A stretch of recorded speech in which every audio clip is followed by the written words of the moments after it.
Hello, my friend. In this video, we are going to paint a pretty simple watercolor seascape. It's going to be a lot of fun and hopefully very peaceful. I'm really excited to dive in.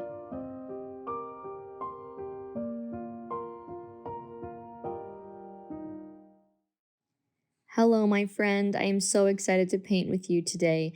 And for this pretty simple ocean scene, we're going to focus the most on layers and slowly building contrasting values to emphasize the subjects that we're trying to paint. Specifically, as we're trying to paint waves and we're trying to paint clouds, creating those contrasts will help tighten up the subjects that we want. And clouds and waves are both tricky subjects to paint. So as you can see, I got my paper wet all the way with clean water.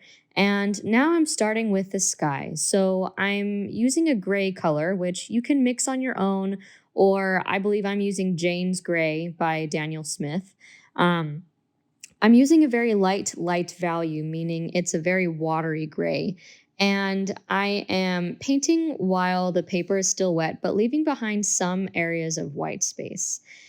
While that area is still wet, I'm going to grab a towel, can be a paper towel, can be a reusable towel, and just kind of dab along in the shape of a cloud or multiple clouds. This is one of my very favorite tricks for painting clouds or cloud-like shapes in the sky is using the wet on wet technique, and while the paint is still wet, lifting the color to reveal the white space underneath.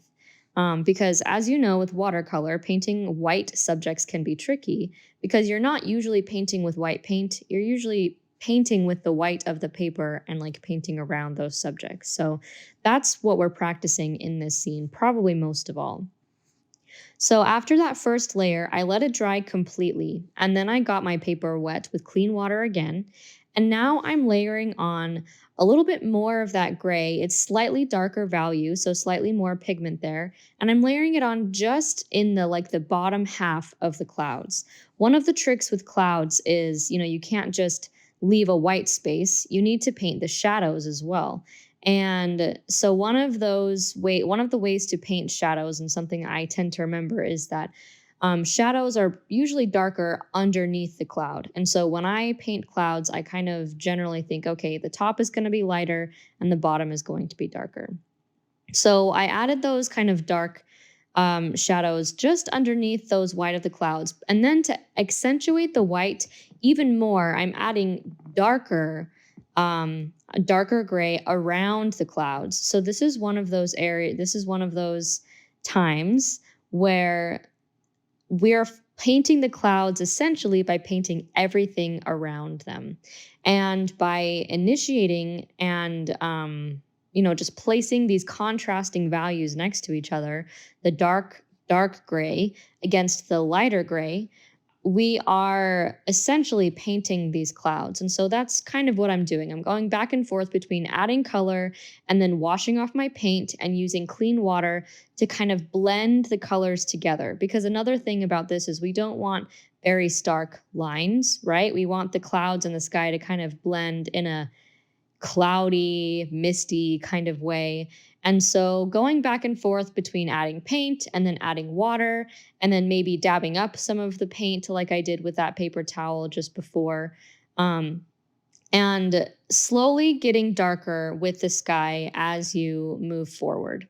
So, because once again, that contrast between the dark and the light is what will make the clouds really pop out of the sky. And we want the end result to be like a dark gray sky with some wispy clouds kind of just starkly contrasted and emphasized on top of the dark gray sky. So it is going to be messy. If you're painting and you're thinking, I have no idea what the heck she's doing, I have no idea how I can possibly do that myself, just know that I also felt like I was being really messy. I didn't really have a solid plan, except that I knew in order to make the clouds really pop, I needed to make the gray of the sky contrast against the white of the clouds and the shadows in the clouds. So at some point, I decided that was good enough, and I moved on to the ocean. So once the sky was completely dry, then I re-wet just the bottom half of that paper, although you could re-wet the whole thing. Um, and I'm slowly adding in layers of blue. So this is, to be honest, I'm pretty sure this was leftover blue on my palette. So I'm not exactly sure the color. Could be Prussian blue. Looks like it might be Prussian blue mixed with turquoise or something. Um, and I'm just painting horizontal lines in varying values. So starting with light, meaning very, very watery paint, and then adding in a few darker strokes.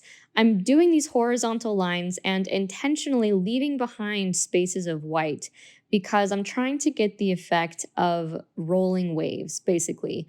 Painting water is hard. Painting water is really tricky, which is a big part of the reason why my new book, Stunning Watercolor Seascapes, was, the reason I chose seascapes is because I know they're hard. And so I wanted to try to tackle them not only for myself, but also so that I could help teach you in a way that's pretty simple. And this is one of the most simple and effective ways I have discovered to paint fairly realistic, if not, very full of emotion and movement oceans, is using the wet on wet technique, starting light with the lightest colors and then gradually growing darker, layering on these wet on wet horizontal stripes, intentionally leaving behind spaces of light and those white spaces, maybe going in with some clean water after, to just kind of blend some of it all in, but mostly kind of being messy with it and letting the watercolor do its thing while still trying to maintain those, kind of wave like horizontal lines going back and forth and with the white space in between. That's really all that I'm doing here. I started with that light blue, and then I added some slightly darker blue. And then this last blue is a gray, probably a Payne's gray, to provide, again, that contrast where within the ocean, you can see like the white of the paper in some areas, and then you can see the dark of the Payne's gray, and basically everything in between. And painting water, that's really what you're doing, right? Because water is transparent. So, in order to paint moving water, what you're really doing is capturing the shadows and the lights, the highlights in the shadows on top of the water and that you can see in the water. And so that's kind of what we ended up with. This scene basically was a lot of me using pretty simple techniques like, lifting paint, using a towel for the sky, and then using horizontal strokes in with the wet on wet technique for the sea. And then at some point deciding, okay, I think I'm done.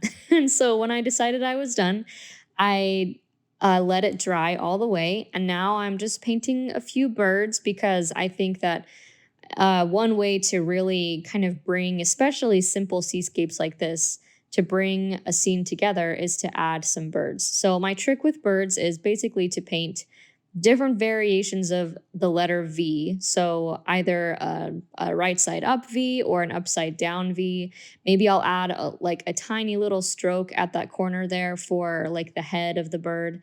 And then I also make sure to vary the sizes, and I make sure to paint them in clumps of mostly odd numbers. So I'm not trying to space them evenly. I want to paint them like in clusters, in, kind of almost like a wave pattern all the way across the page to give it a little bit more natural movement.